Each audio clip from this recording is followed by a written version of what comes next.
Hoje a gente vai falar sobre uma classe de estimadores, né, para regressão, para classificação e muitas outras tarefas, que tem ganhado muito destaque recentemente, que são redes neurais.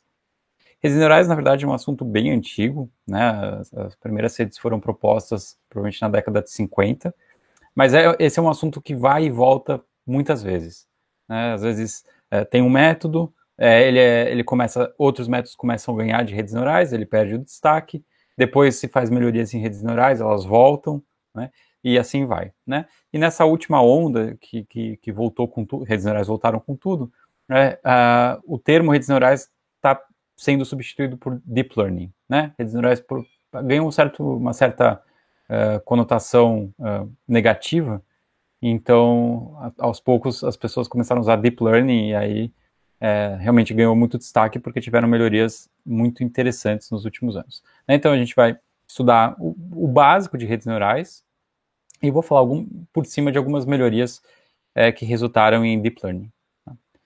Para quem quiser saber mais, eu recomendo esse livro, Deep Learning with R, que tem muita coisa, né, e mostra vários dos avanços recentes e tem um mundo de coisas que podem ser resolvidas usando redes neurais, né? Vai muito além de regressão e classificação.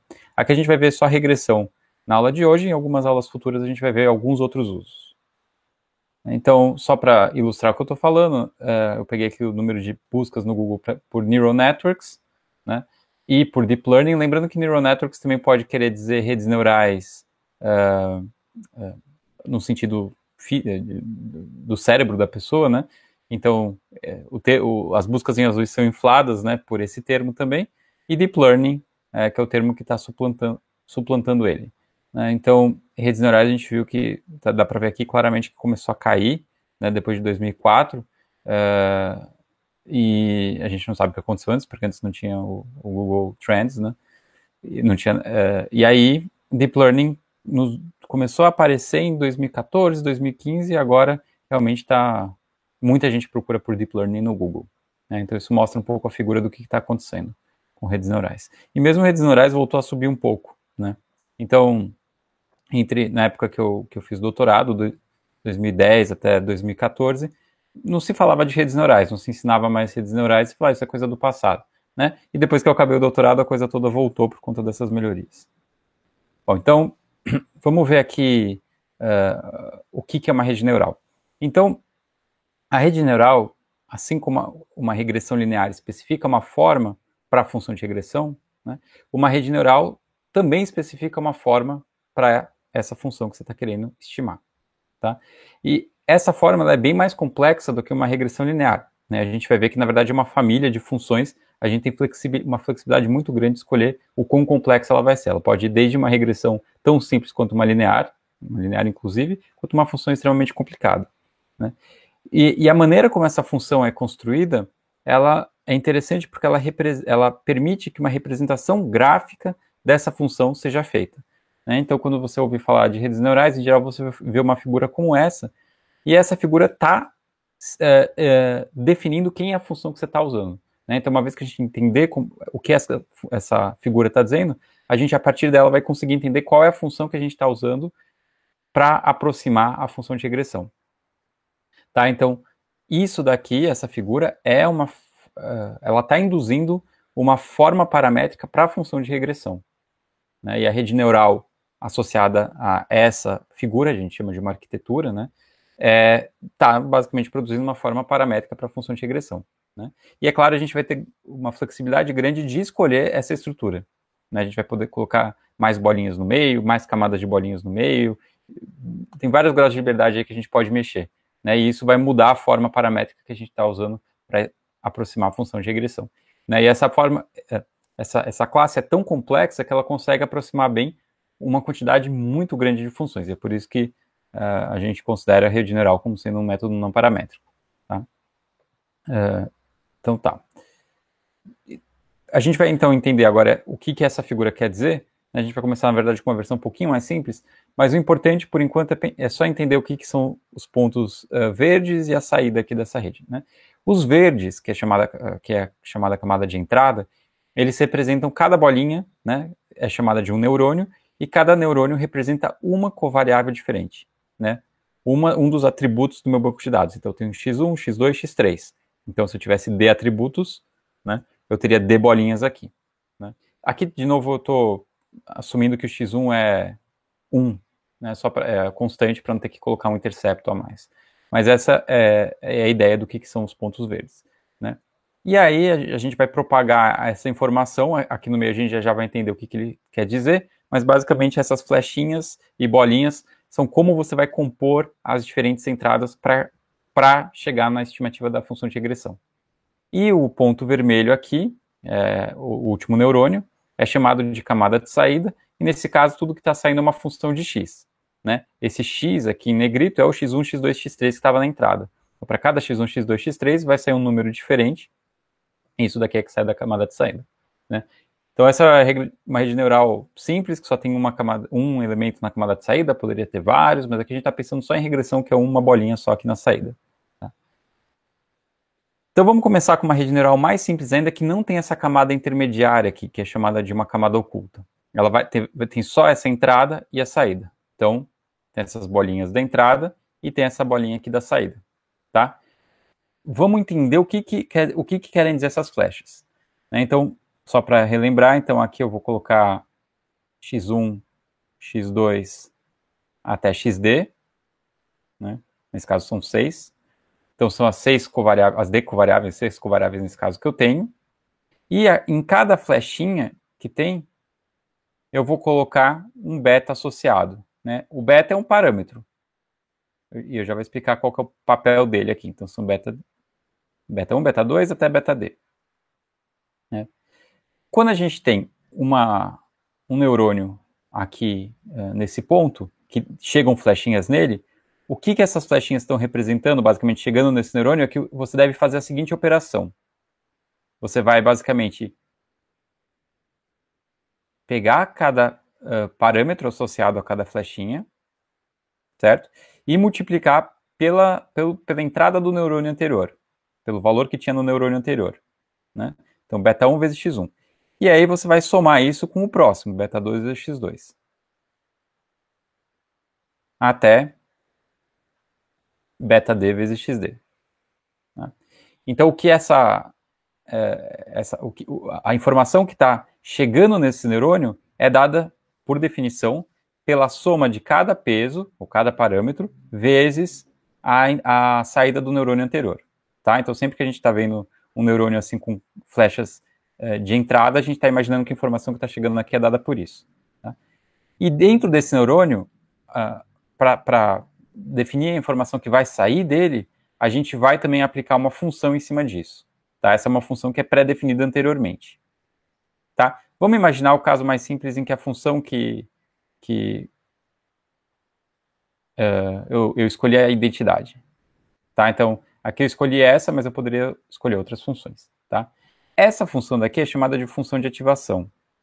Então, é uma das coisas que a gente vai precisar escolher quando a gente resolver estimar uma função com uma rede neural. Então, a função de ativação. Tá? Então, resumindo, sempre que a gente vê uma estrutura desse tipo, a gente está imaginando que a informação está entrando, está saindo desses neurônios que vieram antes, a gente está multiplicando cada uma das saídas pelos betas respectivos, que são parâmetros que a gente vai ter que escolher também, são parâmetros do modelo, vai fazer a soma e vai aplicar essa função de ativação. Né? E pronto, é isso que essa estrutura daqui está me representando, é essa composição de funções que nesse caso é super simples. Tá? É uma função aplicada na soma do que entrou na rede. Tá?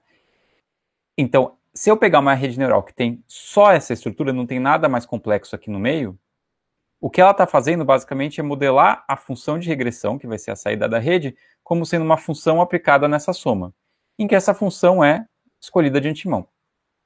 Em particular, se eu usar essa escolha daqui, né, que é f de z igual a z, a função identidade, isso daqui está basicamente falando, olha, eu vou modelar a função de regressão como sendo a somatória de beta i x i. Opa, isso aqui é simplesmente uma regressão linear. Né? Então, a rede neural que está associada a essa estrutura daqui, ela está basicamente impondo uma forma linear para a função de regressão.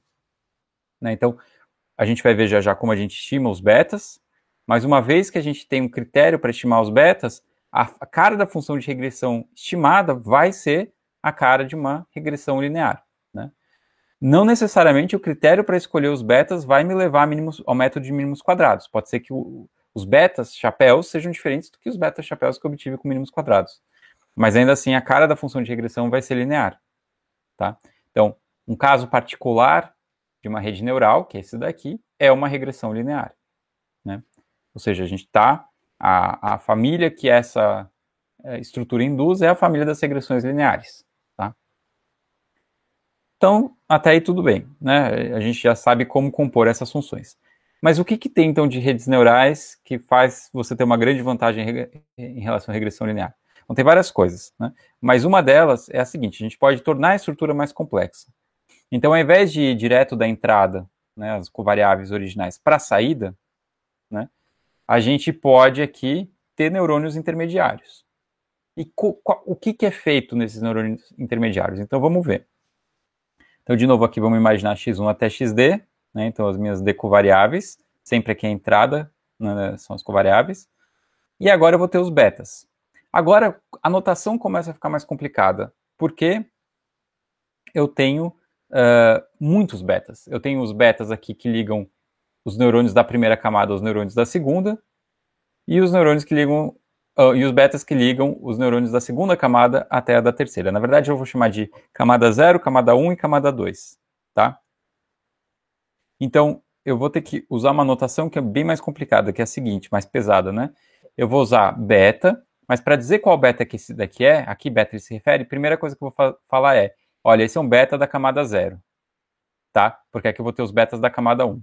Né? Já já a gente vai preencher esses caras daqui também. E além disso, tem uma outra distinção que eu preciso fazer, que é de que neurônio que ele está vindo e para qual neurônio ele vai. Então aqui eu vou usar beta 1,1, porque ele vem do primeiro neurônio da primeira camada, ou da camada 0, e vai para o primeiro neurônio da camada intermediária. Tá? Esse outro aqui também é um beta, né? Também é 0, porque ele está nessa primeira camada daqui, na primeira passagem da rede, né? Ele também vem do primeiro neurônio, só que ele vai para o segundo, certo? E assim por diante, eu posso colocar todos os meus betas, né? Então, só mais um aqui, beta 0, de novo é a camada 0, vem do 2 e vai para o... Nesse caso, eu escolhi um que vai para o 2 também, tá? Eu não tenho nenhum ligando ele no 1, nesse caso. Tá. Esse outro daqui? Bom, aqui eu vou usar a notação 1, porque eu estou depois da primeira camada oculta. Ele vem do neurônio 1 da camada oculta e sai no neurônio 1 da saída. Só existe um na saída nesse caso. E esse aqui é beta 1, vem do 2 e vai para o 1. Tá? Então eu tenho aqui uma nomenclatura para todos os betas. O que acontece nesse neurônio? Bom, nesse neurônio vai acontecer exatamente o que a gente tinha anteriormente, né? Que é combinar todos os betas com todos os x's. Né? Então, basicamente, eu vou pegar aqui x1, 0, vai ficar mais chato, porque agora eu tenho vários betas, né? Então a notação é um pouquinho mais chata, mas o que ele está fazendo é simplesmente isso. O que vai entrar nesse neurônio é essa somatória. E o que ele vai fazer é aplicar a função f de ativação, que eu já predefini anteriormente. Então, o que vai sair desse neurônio vai ser essa outra informação daqui. Tá? No livro, se não me engano, eu usei uma notação tipo x1, 1, né? Que é o x1 da camada 1, né? Aqui é o x1 da camada 0 e esse aqui é o x1 da camada 1. Tá? Então, isso aqui é a definição. Então, nesse neurônio, eu vou combinar a informação que chega nele da mesma maneira que na rede neural simples, e vai sair daqui esse x1, 1, que é essa função daqui. E aqui é a mesma coisa. Vai sair o que eu vou chamar de... que vai sair a função aplicada em somatória de beta i, 2, então são outros pesos. 0 também aqui. xi, e isso daqui é o que eu vou chamar de x2, 1, porque é o segundo neurônio da primeira camada oculta. Né? E aqui eu vou aplicar exatamente a mesma formulação, só que com o que vai entrar. Então, o que vai sair daqui, o que vai chegar aqui, aliás, né, vai ser a somatória de beta I 1, 1, X I 1. E com F aplicado aqui em cima. Né? Isso aqui vai sair dessa rede. Tá? Então, mesma coisa.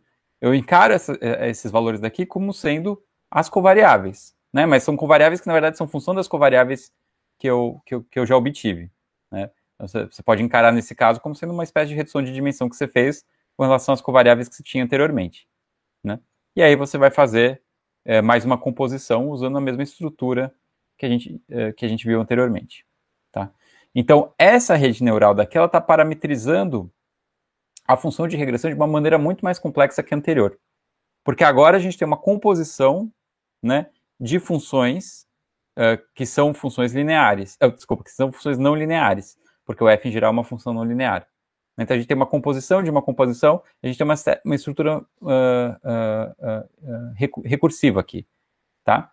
Então, a rede neural, basicamente, está parametrizando a função de regressão como sendo uma função que é uma soma de funções de uma soma, tá? Das covariáveis originais. Então, isso, quer dizer, a gente poderia estender para ter mais camadas ocultas que continuam fazendo essa composição.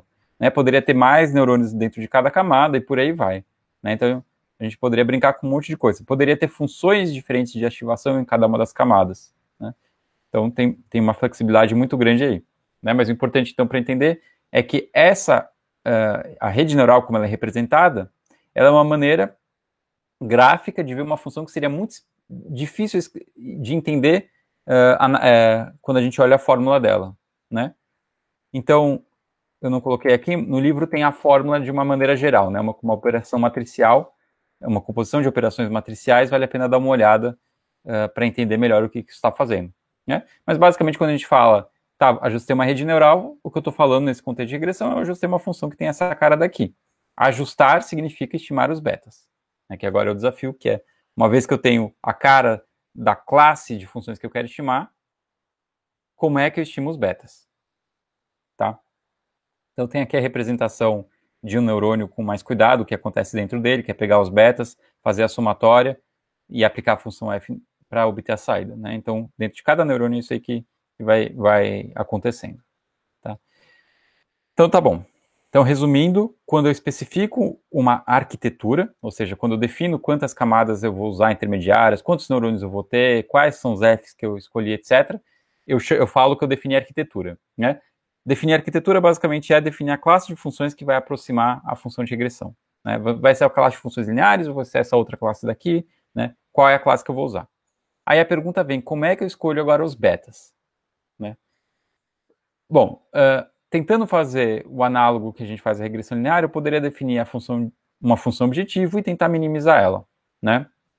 Que função objetivo? Tá, mais natural seria o erro quadrático médio, né? Então, olhar a diferença, ou a soma dos resíduos ao quadrado, né? Então, yi menos, vou chamar de g beta de xi ao quadrado, em que o g beta é a função que é a saída da rede.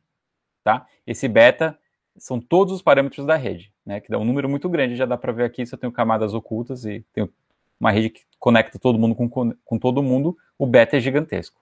Né? Então eu poderia procurar o beta que minimiza essa soma, isso me daria, a princípio, um critério parece razoável aí para tentar encontrar a arquitetura da rede, a estimativa dos betas. Tá? Se eu fizer isso, bom, e daí como que eu consigo fazer isso? A gente sabe que no caso em que a gente tem essa arquitetura, com f sendo linear, né, sendo a identidade, é fácil fazer essa conta analiticamente, estimador de mínimos quadrados. Agora, quando a gente tem uma arquitetura mais complexa, isso não tem solução analítica. Né? Uma composição super complicada de funções. Então não tem solução analítica. O que eu posso fazer? Bom, o que se costuma fazer, né, é usar um método numérico. E o método numérico que era mais popular até uns 10 anos atrás era o backpropagation. O backpropagation é basicamente o gradiente descendente, né, que é uma forma de otimizar funções, aplicado de uma maneira esperta na rede. Eu não vou entrar em detalhes de como que isso é feito, né, mas eu quero só deixar claro qual que é o espírito da coisa. Né? Só para lembrar, o que o gradiente descendente faz é dar valores iniciais para todos os betas, chutar valores iniciais, né, são os pontos iniciais do algoritmo de otimização, e aí você basicamente vai atualizando esses valores. Então você tinha um certo beta I, J, então isso aqui é um peso, né, um parâmetro da rede, é a camada L que liga o neurônio I da camada anterior ao neurônio J, ele vai ser, em cada interação, o valor anterior dele, menos uma certa constante vezes o gradiente, né? É a história de você tentar minimizar uma função com gradiente descendente. Né? Então eu preciso derivar a função objetivo, que aqui eu escolhi como sendo o EQM, em relação a esse parâmetro. Né? Esse cara daqui é a taxa de aprendizado, em geral chamado, que também é algo que tem que ser escolhido. Né? Você pode variar ela conforme a interação, tem um monte de flexibilidade aí. Se eu fizer essa conta, né, aqui eu fiz um caso muito particular, que é para o último beta, para um beta da última camada e com uma função de ativação que é a identidade. Se eu fizer essa conta com calma, a gente chega que esse gradiente, né, essa derivada, ela é uma média. Ela é a média, então eu estou somando de K indo de 1 até N, dividido por N, né, esse termo daqui. Tá? Então é uma média para as N observações que eu tenho. Para cada observação, eu vou ter um termo aqui dentro diferente. Certo? Tá. Bom, e aí? Como é que a gente pode usar isso para fazer a otimização? Então, basicamente, a gente poderia usar o gradiente descendente, que é começar com as derivadas, com os valores iniciais e iterando, né, segundo essa fórmula. Claro que eu tenho que iterar todos os parâmetros, e aí eu vou ter uma certa convergência. Então, em geral, nesse método, se eu olhar aqui, colocar aqui um parâmetro da interação, e eu começar a rodar o método e olhar o erro, ele vai diminuindo, né, que eu estou olhando o EQM. Esse erro, frequentemente, ele vai chegar em zero em determinado momento, ou muito próximo de zero. Por quê? A gente já viu que as redes neurais elas são estruturas super complexas. Em particular, o número de parâmetros, em geral, é muito maior, aliás, D não dá para chamar aqui, né? Mas a dimensão do beta é muito maior do que o tamanho amostral. Né? A rede neural ela tem muitos parâmetros. Em geral, é muito maior que o tamanho amostral. Então, chega uma hora que eu interpolo perfeitamente bem os dados. O erro chega aqui em zero. Né? Pode parecer bom, legal, consegui minimizar, cheguei a um ponto que tem erro zero. Mas a gente sabe que isso, em geral, não é bom. Né? Nem sempre, mas muitas vezes, um estimador que interpola os dados ele vai ter erro preditivo muito alto. Né? Então, não é legal fazer isso. Então, o que se costuma usar, né, é o que se chama de early stopping. Né? Então, early stop. Você para mais cedo o aprendizado. Você não vai até minimizar de fato a função. Você poderia, por exemplo, separar um pedaço do conjunto de dados para validação. Eu vou colocar de outra cor e acompanhar como o erro está variando no conjunto de validação. Frequentemente o que vai acontecer é que o erro vai começar alto, vai diminuindo também, e chega uma hora que aqui o erro começa a aumentar. Né? Então esse daqui é o erro na validação, enquanto que o azul é o erro no treinamento. Pronto, você tem um critério aqui para parar a rede, parar o treinamento. Tá? Então essa é uma maneira de fazer, que é com gradiente descendente. Isso é o backpropagation, basicamente. Tá? Claro que eu estou deixando um monte de detalhe embaixo do tapete, mas essa é a ideia geral. A ideia do gradiente descendente estocástico, que é uma variação do gradiente descendente que se usa muito mais atualmente, é, ao invés da gente usar esse termo daqui, que é o gradiente de fato, que é computacionalmente muito intensivo de ser calculado, né, porque eu preciso de todos, se eu tiver uma amostra relativamente grande, eu vou precisar todo mundo, pegar todo mundo, todas as minhas amostras para conseguir calcular esse gradiente. A ideia é usar uma espécie de aproximação. Então a gente viu que o gradiente, nesse caso, em casos muito gerais, na verdade, né, para funções de objetivo muito gerais, o gradiente ele tem esse formato de médias. Né? Ele envolve a média de observações. E o que acontece aqui é que eu poderia pensar, bom, já que eu tenho uma média de observações, né, por que não usar vamos dizer que eu tenho todas as minhas amostras. Deixa eu fazer uma representação dela aqui. Então, x1, x2, até xn. Então, ele seria uma média com todo mundo. A ideia do gradiente de descendente estocástico é o seguinte, não vou usar todo mundo, eu vou sortear, vamos dizer, um número de observações aqui, tá? Vou chamar de B, e eu vou calcular o gradiente descendente só usando essas B observações, vou ignorar o resto, tá? Então é o que está escrito nessa fórmula daqui. Eu vou sortear entre todas as observações um subconjunto B, e ao invés de fazer a soma para todos os Ks de variando de 1 até N, eu vou fazer a soma só para esses caras daqui que eu sorteei, né? Esse B é chamado de um batch, tá? Isso é muito mais rápido, né? E eu posso alternar entre que batch que eu uso em cada interação. Às vezes eu posso usar as 5 primeiras, depois as 5 que vem depois as 5 que vem depois, e assim por diante, né? E isso é o gradiente descendente estocástico. Estocástico porque existe aleatoriedade aqui, né? Em geral você sorteia, você ordena o banco de dados aleatoriamente primeiro ou algo assim, né? Então a ideia é você pegar o banco, dividir em pedaços, daí você atualiza os parâmetros usando o primeiro pedaço, depois você atualiza usando o segundo, com gradiente, né? Você calcula o gradiente com o terceiro, você calcula o gradiente com o quarto, e assim por diante. Você vai alternando como que você calcula o gradiente. Você não calcula o gradiente com a amostra inteira, você vai usando de pouco em pouco, tá? E o gradiente descendente estocástico, além de ter essa vantagem computacional, acontece que ele tem boas propriedades teóricas que ainda não são muito bem entendidas, né? Então parece que redes treinadas com gradiente descendente estocástico, elas fazem algum tipo de regularização na função que você está estimando.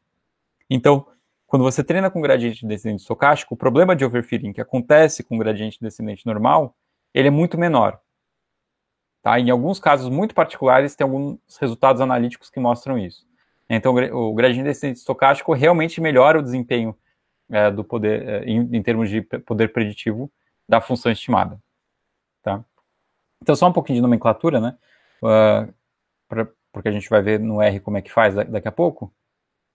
Se eu pego o meu conjunto de dados, né? Então tem as N linhas aqui e as D colunas aqui, e divido em pedaços de tamanho B, né? Então eu tenho B aqui, observações, B aqui e assim por diante, né? Cada pedaço é chamado de um batch, e o tamanho dele é o batch size, certo? Uma época é basicamente uma passada que você dá pelo treinamento inteiro, né? Então, quando você fala, eu quero treinar esse método usando, sei lá, 5 épocas, quer dizer que você vai fazer o gradiente descendente estocástico e passar pelo banco inteiro 5 vezes, tá? Então, cada batch size, cada amostra, cada observação vai entrar na conta de 5 gradientes, certo? Essa é a ideia. Então, quando a gente treina uma rede neural, a gente precisa escolher esses valores também, tá? Existem várias outras melhorias que também são feitas para evitar overfitting. Então, por exemplo, uma que é bem popular atualmente é o dropout, né? No dropout, falando bem assim por cima também, o que você faz é, ao invés de você calcular o gradiente usando todo mundo, você basicamente finge que alguns neurônios não existem, né, na hora de calcular o gradiente, e você sorteia, né, quais que não existem. Em cada passada você vai sortear neurônios possivelmente diferentes, né, e isso faz regularização. Existe uma conexão com modelos bayesianos, é bem interessante, tá? Então isso é uma melhoria que costuma reduzir o overfitting que uma rede pode ter, né? E outra solução fácil, né, que pode ser feita é regularização. Então, ao invés de minimizar o EQM só, você pode fazer como a gente faz em laço, por exemplo, ou regressão ridge, que é somar ao EQM uma penalização, né, dos betas, né? A penalização quadrática é até mais fácil de você lidar com ela, porque você tem uma função cuja derivada é analítica, é fácil, quer dizer, você fazer, né? E por aí vai, né? Então, regularização é outra maneira de você tentar diminuir o overfitting, né? Na prática, as pessoas usam muito dropout e o gradiente descendente estocástico, isso já costuma dar conta da maior parte dos problemas. Então, de novo, aqui a gente falou da rede neural super simples, que é essa daqui, que é a feed-forward, né? Mas existem muitas outras redes, né? então muitas outras arquiteturas. Então existem arquiteturas em particular em que você pode até voltar a informação. A informação de um neurônio pode voltar para um neurônio anterior. Né? Eu estava vendo se eu encontro aqui, agora não estou encontrando. Por exemplo, essas redes daqui. Né? Você pode, ou essa daqui, você pode pegar um neurônio, a saída desse neurônio, voltar e retroalimentar o neurônio anterior. Então, tem uma flexibilidade muito grande de redes neurais que podem ser usadas, né, arquiteturas. Mais para frente no curso a gente vai ver algumas outras. Tá? Então, para começar a trabalhar com redes neurais, no R eu sugiro usar o Keras, que é muito simples. Tem nesse site daqui vários exemplos que são bem interessantes. A gente vai ver agora no exemplo da Amazon como é que fica. Tá? Então, deixa eu só aumentar aqui a fonte.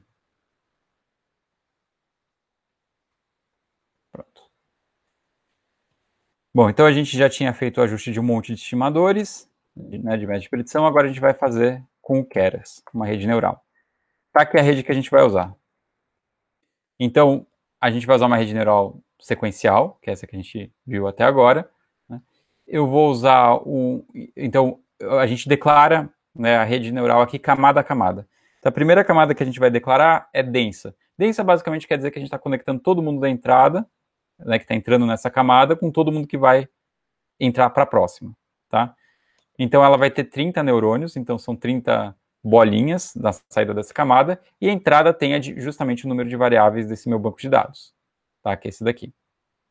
Bom, essa entrada, a função de ativação que eu vou usar é a relu, tá? Vocês podem procurar depois na Wikipédia qual é a cara dessa função de ativação.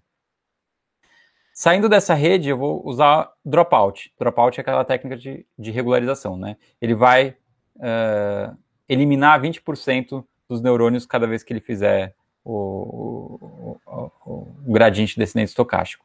Tá? Depois eu vou colocar uma outra camada densa, que vai ligar cada um desses 30 neurônios da camada anterior a 20 neurônios. Né? Então é uma rede bem complexa, certo? E, de novo, eu vou usar ativação relu, depois vou colocar um layer de dropout, coloquei mais um layer denso, com 5 neurônios, então são 25, 20 da anterior ligando a 5 dessa daqui, e por fim a última rede vai ter saída 1, porque eu só estou estimando a função de regressão. Né? Então, até agora a gente só viu redes de tamanho 1. Então é assim que eu declaro o modelo. Tá? Então esse aqui é o modelo. Se eu colocar aqui modelo que eu ajustei, ele mostra um resuminho das redes, inclusive com quantos parâmetros eu tenho em cada uma das camadas. No total, tem uma rede, olha só, com 12.461 parâmetros. Tá? Não é absurdamente grande, né? Redes realistas são muito maiores que essas. Tá? Agora eu vou mostrar como eu vou compilar essa rede, como que eu vou estimar, né, os betas dela, os pesos, os parâmetros. Primeiro eu tenho que definir qual que é a função objetivo. Aqui eu coloquei o MSE, Mean Squared Error. Né? Tem outros que eu poderia escolher. Qual otimizador que eu usei. Então aqui é qual variação que eu vou usar de gradiente descendente estocástico, basicamente. E métrica, basicamente, é como que eu vou avaliar a saída como eu vou avaliar o desempenho dessa rede, né? Poderia ser o próprio MSE, mas eu posso avaliar ela com outros critérios, por exemplo, o erro absoluto. Tá? Então, se eu vou usar isso aqui só para avaliar o desempenho, não é que eu vou treinar ela com esse critério. Então, tá aqui. E agora, a gente vai, de fato, treinar. Para treinar, a gente usa o fit, coloco quem que é a entrada, quem que é a saída, que é o nosso Y, quantas épocas, né, que eu vou usar, e qual o tamanho de cada um dos batches. Né? E internamente ele também vai usar um conjunto de validação para fazer aquelas duas curvas de treinamento e validação e ver como que elas variam. Né? Então eu coloquei 20%, então ele vai usar 80% para treinar e 20% para avaliar o desempenho, e é isso. Tá? Então eu estou salvando essa saída no histórico, porque daí a gente pode fazer um plot se a gente quiser depois, mas ele já vai mostrando aqui o que está acontecendo. Né? Então está aqui treinando a rede. Vou aumentar aqui um pouquinho para ver melhor. Aqui em cima ele está mostrando basicamente o critério, a função objetivo, como ela está variando no treinamento e na validação. E aqui o outro critério que eu pedi, que é o valor absoluto, o erro absoluto. Né? Então, olha só, o treinamento caiu aqui, já está bem próximo de zero. a validação deu uma caída e estabilizou, né? Segundo esse critério, segundo esse outro critério aí também. Bom, uma vez treinada a rede, se eu quiser posso plotar o histórico, basicamente é uma versão um pouquinho melhor daquele gráfico. E aí, para calcular a predição, usa a função predict. Pronto, tenho as predições para a rede neural, né? Agora vamos calcular o risco, e vamos comparar com os outros métodos. Olha só. Nesse caso, né, então a rede neural deu um risco estimado de 1,72. Tá? Nesse caso, ela foi muito pior que os outros métodos, né, que a gente já tinha ajustado. Até agora, o pior tinha sido árvores, a rede neural foi até pior que ela. Né? Claro que eu simplesmente cuspi uma arquitetura que veio na minha cabeça aqui. Eu poderia pensar em melhorar essa arquitetura, poderia pensar... Opa, aqui em cima, né? Poderia pensar em colocar regularização nela também, mudar o tamanho desses... dos batches e por aí vai, tá? Também poderia pensar em redes neurais que não tem essa estrutura aqui, não é um feed-forward, mas são redes específicas para texto, né? Então tem muitas outras possibilidades que eu poderia usar, né? Mas essa primeira tentativa, ela ficou parecida um pouquinho pior talvez que árvores, que tá talvez ok, né? Uma árvore é ruim, mas ainda faz algum trabalho assim, não é que ela está totalmente fora da realidade. Então é isso, redes neurais, então, basicamente é um mundo muito grande, dá para dar um curso inteiro de redes neurais. O meu objetivo aqui é só dar uma ideia geral do que uma rede neural está fazendo para desmistificar um pouco o que existe por trás disso. Tá? Obrigado.